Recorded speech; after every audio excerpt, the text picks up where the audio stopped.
Армысыздар, қадірлі көрермендер мен тыңдармандар. Бүгін біз жүрекке жақын, ойға салмақ салатын тақырыпқа бас қосып отырмыз. Әйел бейнесі, қоғам бейнесі атты ашық әңгімемізге қош келдіңіздер. Әйел өмірдің шырағы, отбасының тірегі, қоғамның айнасы. Бүгін біз осы ұғымдардың мәніне үңіліп, ашық пікір алмасып, ортақ ой түюге тырысамыз.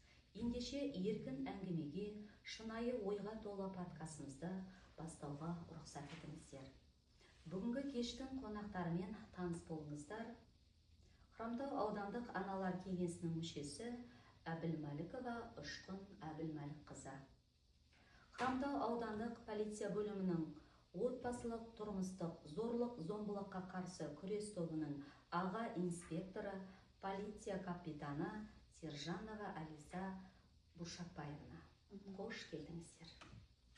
Тырысамыз. Ендеше еркін әңгімеге, шынайы ойға толы подкастымызды бастауға рұқсат етіңіздер. Жалпы әйелдің қоғамдағы рөлі дейміз. Бүгінгі қазақ қоғамындағы әйел бейнесі қандай? Және бұрынғы әйел мен бүгінгі әйелдің айырмашылығы неде деп ойлайсыз? Қайырлы күн, тыңдармандар. Келе жатқан аналар мерекесі құтты болсын. Сұрағыңыз өте орынды. Қазіргі әйелдер отбасы ошаққасына емес, олар қоғамдағы белсенді, әлеуметтік, мәдени, экономикалық байланыстарға араласып отыр. Ол бір әлеуметтік тұлға іспетті. Жалпы қазіргі әйелдердің көзі ашық, көкірегі ояу, жан-жақты, білімді. Қазір қоғамда гендерлік саясат деген бар. Билікке де араласып жатыр. Жоғарғы депутаттарда, министерствода әйелдер жұмыс істеп жатыр. Бұның барлығы қазіргі 21 ғасырдағы дамудың бір жаңа белесі сияқты.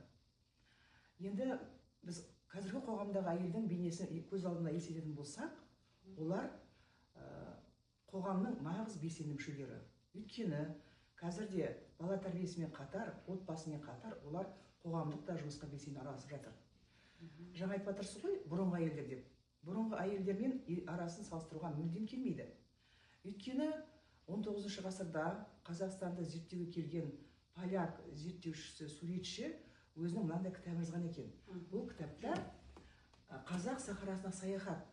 Осы кітаптың ішінде бұрынғы әйелдер туралы қысқаша былай дейді. Соған көз жүгіртейік.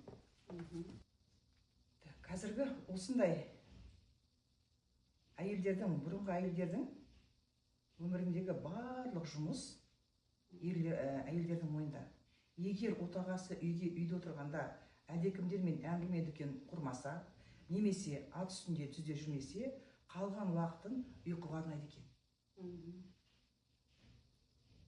Көшкенде киіз үйді жығып, қонған жерде оны тігу, үйдегі бар тіршілікке бас көз болып, дүниені орын-орнымен жұмсау. Егер де отағасы жол жүретін болса, онда үйірінен атын ұстап әкеліп ерттеу, содан соң қожасын қолтықтап атына мінгізіп жіберу, бәрі әйелдің міндеті. Міне, бір осы сөзден байқауға болар.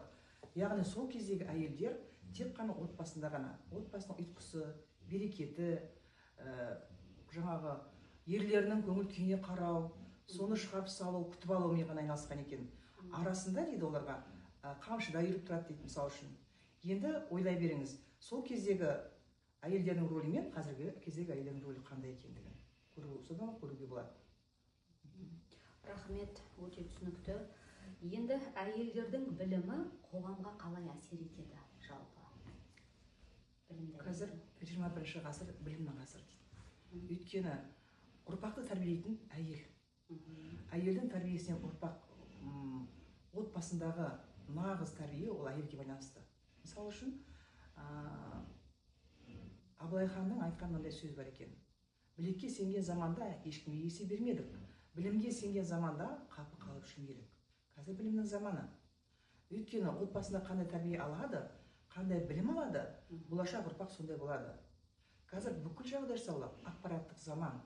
Қазір айтып жатырмыз ғой, жасанды интеллекті, немесе ақпараттық технология, оның барлығын отбасында баланың меңгеруі, ол тікелей әйелге байланысты. Сондықтан да қоғамдағы әйел тек қана отбасында бала тәрбиесімен шұғылданып қана қоймай, бала тәрбиесіне қаттырақ, көбірек көңіл бөлу керек. Ол дегеніміз не? Ол дегеніміз кітап оқу бос уақытында, пайдалы істермен шұғылдану, саяхаттау деген сияқты, қонақ күту қарапайым, сонымен қатар ұлттық тәрбиені, салт дәстүрді баланың бойына сіңіру. Біздің негізгі мәйегіміздің өзі ұлттық тәрбие, ұлттық құндылықтар. Соны жаңа жас ұрпаққа сіңіре білу деп ойлаймын мен. Өте дұрыс. Олай болса енді келесі тағы да отбасы және әйел деп жатамыз. Ана тәрбиесі, қоғам тәрбиесі деуге бола ма? Қазіргі кезде Қазақстан Республикасының президенті Қасым-Жомарт Кемелұлының қолдауымен әйелдер ісі демография қоғамы құрылған болатын. Сол қазіргі қоғамдағы әйелдерді қолдау үшін қазіргі кездегі әйелдерге барлық жағдай жасаулы. Барлық. Сондықтан да тікелей ананың тәрбиесі балаға әсер етеді деп жаңа айтып кеткен болатынмын. Өйткені қолдауда әсіресе қоғамда қазір бар ғой, мүмкіндігі шектеулі балалар бар, немесе бір ата-анамен тәрбиеленетін балалар бар деген сияқты. Олардың барлығына, барлық жағынан жан-жақты қолдау көрсетіп отыр президентіміз. Және бұл бір екінші, кез келген ана баласының тәрбиесіне алаңдайды, тәрбиесіне. Өйткені қазір енді қоғамдағы неше түрлі жағдайлар бар, оқиғалар бар. Сондықтан баланың бос уақыты болмау керек. Мектептен кейінгі, мектептен неше түрлі үйірмелер бар, шынықтыратын. Одан кейінгі кітапханалар бар. Болмаса жаңағы мектептің өзінде неше түрлі үйірмелер бар. Соларға баланы тарту керек. Бала үйде бос қалмау керек. Баланың бос уақыты ол балаға кері әсерін тигізеді. Сондықтан да ең бірінші баланың жағдайын жасау керек. Өйткені ол қоғамның болашағы, біздің болашағымыз жастардың қолында. Жастар тәрбиелі патриот болса, онда қоғамымызда жақсы дамиды деп ойлаймын. Өте дұрыс айтасыз, рахмет. Ұшқын апай, қиындық пен үнсіздік деп жатамыз. Кей кезде әйел неге үнсіз қалады? Отбасы болғасын, әртүрлі келеңсіз жағдайлар болады. Жанын ауыртатын, көңілін қалдыратын, әртүрлі мысал үшін кейбіреуінің отбасында мүмкіндігі шектеулі бала болуы мүмкін, тәрбиеленуі мүмкін. Содан шығудың жолын іздейді. Немесе жұмыссыздық болуы мүмкін, немесе пәтерінің болмауы мүмкін. Осылардың барлығы әйелге салмақ салады жүрегіне. Сондықтан одан шығудың жолын іздейді, қай кезде де болса да, деп ойлаймын. Дұрыс. Содан әйел күйзеліске ұшырайды да үнсіз қалады ғой. Дұрыс. Ал енді әйел және рухани құндылық деп жатамыз. Кітап, білім, тәрбие әйелге не береді? Яғни рухани мықты әйел қандай болады? Жалпы рухани деген сөздің өзі қазір кетіп қалып бара жатқан сияқты. Біз көбінесе қазір материалдық жағына беріп кеткен сияқты. Материалдық мәдениетке көбірек. Рухани мәдениет ол нағыз әйелге қажетті. Рухани азық ол. Ол тек қана өзі ғана ол рухани азықты жинап қана қоймайды. Ол баласына соны береді. Өзі әйел адам кітап оқыса, бос уақытында газет журнал оқыса, өзін дамытатын болса, онда оның балалары да соны қайталайды. Бала көрген істейді. Қазір бізде осындай кенжелеп қалып жатыр. Соны қолға алып, ойлаймын, кітапханада болсын, музейлерде болсын, көбірек байқаулар өткізіп, үйде отырған адамдар тартып, қызықтырса, ондай рухани әйел өте мықты әйел болып шығады. Қандай қиыншылық болса да, ол жол іздеп шығады деп ойлаймын. Сондықтан да кез келген әйел бос уақытын тиімді өткізіп, кітаптар оқып, анасы кітап оқып отырса, баласы қайтеді оны көреді, ол да қайтеді, қызығушылық оянады. Өзім де солаймын. Үйде мен де кітап оқимын, келінім де оқиды, немерем де оқиды. Осы кітапхананың біз жаңағы несіміз, оқырмандарымыз, рухы мықты ұрпақ қайда шығады? Ол анасының тәрбиесінен көрген істейді. Өте дұрыс айтасыз. Ал енді қыз балаға қандай тәрбие беруіміз керек? Өсіп келе жатқан қыз балаларға.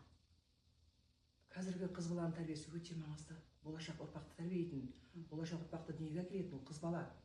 Сондықтан да қыз балаға біздің ата-бабаларымыз нақыл сөздермен, мақал-мәтелмен жұмбақтап тәрбиелеген. Қызым үйде, қылығы түзде, қызға 40 үйден тыю деген сияқты сөздерді нақыл сөздермен тәрбиелеген екен. Жалпы қыздардың тәрбиесі қазіргі кездегі бірінші кезекте мен ойлаймын мәдени тәрбиелі болу керек. Тәрбиенің ішінде бәрі бар. Ол жүріс тұрыс тәрбиесі, отыруы, көшеде жүруі барлығы кіреді соған. Сондықтан да ата-ана қызының бәрін бақылап отыру керек. Сырттай сыршы ғой әрбір ана қызына. Сондықтан да қыздың тәрбиесі ол қазақта айтады ғой, біз ұшақ сөзбен тәрбиелегенбіз. Ұят болады, обал болады, жаман болады. Сол тәрбиені сіңіріп өткен бойына анасының тәрбиесін, әжесінің тәрбиесін бойына сіңірген қыз, ол әрине өте жоғары деңгейде қыз өседі, тәртіпті, тәрбиелі болып. Өзіне кейінгі сіңілдеріне үлгі болады, ортасында қыздарға үлгі болады, мысалы үшін ақыл айта алады деген сияқты. Өте дұрыс. Көп рахмет. Олай болса енді кеш соңында осы біздің қыз келіншектерге бір кеңес айтып жіберсеңіз. Менің қазіргі қыз келіншектерге айтар бірінші тілегім үздіксіз даму үстінде болу керек. Қыздар дамып отыру керек. Әйелдер үйде отырған, ол үйде отырып берекемін деп, өзін ұмытып, қалай біз солай жүрмей, жан-жақты қоғамда болып жатқан жаңалықтармен бөлісіп отыру керек. Өзін дамытып отыру керек. Әртүрлі үйірмелерге, қоғамдық орындарға қалмай барып отыру керек. Оның тек қана ол ішкі жан дүниесі емес, өзіне де көңіл бөліп отыру керек. Киім киісі, жүріс тұрысы басқаға үлгі болатындай, ол басқа емес, өзінің балаларына үлгі болатындай ана болу керек деп ойлаймын. Рахмет көп әңгімеңізге. Алисия, енді келесі сұрақты өзіңізге қойғым келіп отыр. Яғни адам баласының зәбірленуі көбіне 3 түрге бөлініп жатады. Яғни физикалық зәбірлеу дейміз, адамның денесіне күш қолдану арқылы зиян келтіру. Мысалы, ұру, итеру, жарақат салу, қамау, денсаулығына әдейі зиян келтіру дейміз. Ал екінші психологиялық зәбірлеу дейміз, ол адамның жан дүниесіне, абыройына қысым жасау. Мысалы, қорқыту, кемсіту, қорлау, бопсалау, оқшалау, үнемі бақылауда ұстау деген сияқты. Ал енді үшінші экономикалық зәбірлеу дейміз. Бұнда адамды материалдық тұрғыда тәуелді ету немесе қаржысын шектеу дейміз. Мысалы айтатын болсақ, ақша бермеу, жұмыс істеуге тыйым салу, табысын тартып алу, мүлікті басқаруға мүмкіндік бермеу дейміз. Осы 3 жағдайдың қайсысына әйелдер көп ұшырап жатады? Сол туралы айтып берсеңіз. Өте орынды сұрақ. 3 сұрақты, бірақ біздің Хромтау ауданы бойынша физикалық зорлық-зомбылық дейді ғой. Сол жағдай мысалы көп кездесіп жатады. Бұның барлығы сталкинг деп аталады. 3 жағдайда сталкинг дегеніміз, яғни адамға қудалау, мазалау, психологиялық неге алып келеді, өзіңіз айтқанда экономикалық, ақша бермеу жаңағы. Ол тек қана экономикалық дегеніміз тек қана ол ер адамның тарапынан болмайды. Көбіне мысалы ер адамның анасы дейді, енесі, келіннің ақша бермеу, сол жақтың тараптарынан кездеседі. Бірақ алайда біздің Хромтау ауданында ондай экономикалық зорлық-зомбылық әлі кездесіп көрмеді. Бірақ физикалық, психологиялық екеуі қатар жүреді. Физикалық дегеніміз, яғни бір мысал келтіріп өтейін. Физикалық дегеніміз не? Ерлі-зайыптыларды алсақ, ер адам үйіне ішіп келеді, содан кейін екеуінің ерлі-зайыптылардың арасында жанжал туындайды. Сол ұрысу барысында екеуінің физикалық зорлық-зомбылыққа әйел адамдар ұшырап жатады. Сөйтіп 102 нөміріне хабарласып, полиция қызметкерлерін шақырады. Яғни ол жерге мен барамын, учаскелік полиция қызметкері барады. Екеуміз бірлесіп болған жағдайды анықтап, әйел адамды, ер адамды полиция бөлімшесіне әкеліп, егер әйел адаммен мен өзім сөйлесем, ер адаммен де, екеуімен де, яғни профилактикалық не өткіземіз. Әйел адамның егерде баратын жері болмай жатса, болады, бара алмайтын жерлері болады. Ол кезде бізде мына Хромтау ауданында біздің полиция бөлімшесінің жанында қамқор орталығы деген бар. Яғни ол әйел адамдарды қамқорлыққа алады. Егерде сондай жағдай ұшырап жатса, әйелі күйеуі маза бермей үйіне кетіп қалып, баратын жері болмай жатса, сол орталыққа баруға болады. Ол орталық 24-7 барлық тамағымен, ойыншықтарымен, үш жатын несі бар, кровать барлық немен қамтамасыз етілген, психолог, заңгер барлығы бар. Өте жақсы. Енді осы сіздердің тараптарыңыздан атқарылған жұмыстардың нәтижесін айта аласыз ба? Осы атқарылған жұмыстардың нәтижесі дегенде ондай нелер жаңағы қамқорлыққа ешкім әлі жатып көрмеді. Физикалық нелерге ұшырайды, яғни ішке алып келіп сөйлесіп барлығымен психологиялық көмек көрсетіледі қамқор орталығынан да. Мен де өзімнің жаңағыдай әңгімемді профилактикалық емді жүргіземін. Алайда жаңағы қамқор орталығына енді ондай жағдайға әрине ұшырамай қойсын, ол да бір не деп ойлаймын, жатпай қойған жақсы, ондай зорлық зомбылыққа әйелдердің ұшырамаған жақсы. Егер де сондай жағдай атқарылған іс-шара болса, біз сол жақ қамқор орталығы ғой бізде, сол жаққа апарамыз. Ондай жағдай бірақ бізде әлі кездескен жоқ. Өте жақсы. Келесі енді мына зорлық зомбылықтың алдын алу үшін не істеу керек жалпы? Осындайлар болмау үшін қандай жұмыстар атқарып жатсыздар? Қазіргі таңда атқарып жатқан жұмыстарымыз зорлық зомбылық сталкинг дейді ғой. Соны біздің Хромтау ауданының барлығы білсін деп, Хромтау ауданының қасындағы ауыл аймақтар барлығына барып, осы зорлық зомбылықтың не екенін түсіндіріп, тұрғындарды ауыл адамдарын жинап, оның жазасы бар екенін, қылмыстық 115 бөлігімен қылмыстық кодекстің 200 айыппұл салынады, немесе 200 сағаттық жұмыс жасалынады деген сияқты өзінің жазасы бар. Сосын мектептерге де, оқушыларға да түсіндіреміз зорлық зомбылықтың 3 түрін. Ата-аналарды да жинаймыз, барлығын зорлық зомбылықты Хромтауда LED-экран бар ғой, сол LED-экранға да полны не беріп жатамыз, видеороликтер көрсетіп жатамыз, зорлық зомбылық не екенін, үндемей қалмау керектігін барлығын көрсетіп жатамыз. Қазіргі зорлық зомбылықтың негізі өршіп тұрған несі мына не ғой, онлайн киберсталкинг дейміз ғой, онлайн басқа аккаунттар ашып біреуге жазу, мазалау деген сияқты. Сол себепте халыққа мысалы айтарымыз, Инстаграм, ТикТок аккаунттары жабық түрде болған жөн деп ойлаймын. Жабық түрде болу керек. Оның арты жалғыз зорлық зомбылыққа емес, ол мошенничествоға алып келіп жатады. Сол себепті жабық түрде болған жөн. Онлайн сталкингке жол бас үшін. Жақсы, рахмет, түсінікті жауап бердіңіз деп ойлаймын.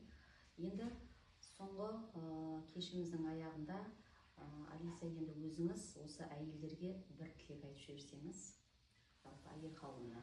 Әйелдер қауымына алдамыз, мейрамымыз келе жатыр ғой. Мейрамдарыңыз құтты болсын деймін. Дендері сау болсын, зорлық зомбылыққа ешқандай әйел ұшырамасын. Барлық жақсылық тілеймін. Рахмет көп сұхбатыңызға. Бүгін біз әйел туралы ғана емес, өзіміз туралы, қоғамымыз туралы әңгіме көріп өттік. Өйткені әйелдің бейнесі қоғамның айнасы. Әйелге көрсетілген құрмет, ертеңге жасалған қамқорлық. Анаға тыныштық керек, қызға сенім керек, әйелге қолдау керек. Сонда ғана қоғам мықты, ұрпақ саналы болады. Бүгінгі ашық әңгімеге әрқайсымызға ой салып, жүрекке жетті деп сенемін. Әйел үні естілген жерде әділет бар. Әйел бағаланған қоғамда береке бар. Назарларыңызға рахмет. Келесі кездескенше аман сау болыңыздар.